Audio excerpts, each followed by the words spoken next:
நீங்க அப்படி ஒரு பார்வையை முன் வச்சீங்கன்னா காரணம் என்ன, இப்ப இன்னைக்கு பாருங்க அவர் சொன்னது சரின்றத நிரூபிக்கிற வகையில அன்புமணி ராமதாஸ் வந்து ஒரு அறிக்கை கொடுக்கிறாரு.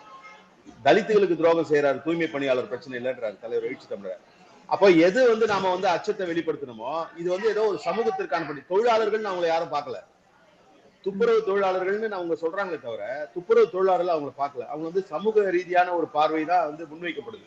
இதுவே தவறு என்பதை உணர்த்துவதற்காகத்தான் தலைவர் என்ன சொன்னார்னா, இந்த கோரிக்கையை வைப்பது கூட வந்து சரியா இருக்காது ஒரு வகையில பார்த்தா.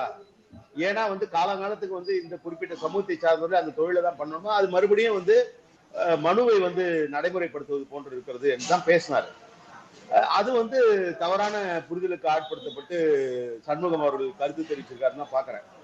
நீங்க வந்து இந்த தலைமுறையில வந்து அவங்க செய்யறாங்க, அவங்களுக்கு வந்து பணி நிரந்தரம் கொடுத்தாதான் அவங்களோட அடுத்த தலைமுறை வந்து தலை நிமிர்வதற்கான வாய்ப்பா இருக்குன்றதுதான் வந்து நாங்களுமே சொல்லியிருக்கோம்.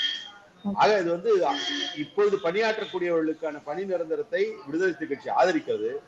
ஆனால் இந்த கோரிக்கை வைக்கக்கூடிய பார்வை என்ன பார்வையில வைக்கிறாங்கன்றதா. இப்ப நாங்க வைக்கக்கூடியது வந்து தொழிலாளர்கள் என்கின்ற பார்வையில முன்வைக்கிறோம் அப்படின்னா சமூகத்தின் அடிப்படையில தான் வந்து இது பார்க்கப்படுகிறது என்கின்ற அவலம் இன்னும் நீடித்துக் கொண்டிருக்கிறதுன்றதை வந்து சுட்டிக்காட்டுறதுக்காக தான் அவர் அப்படி சொன்னார்.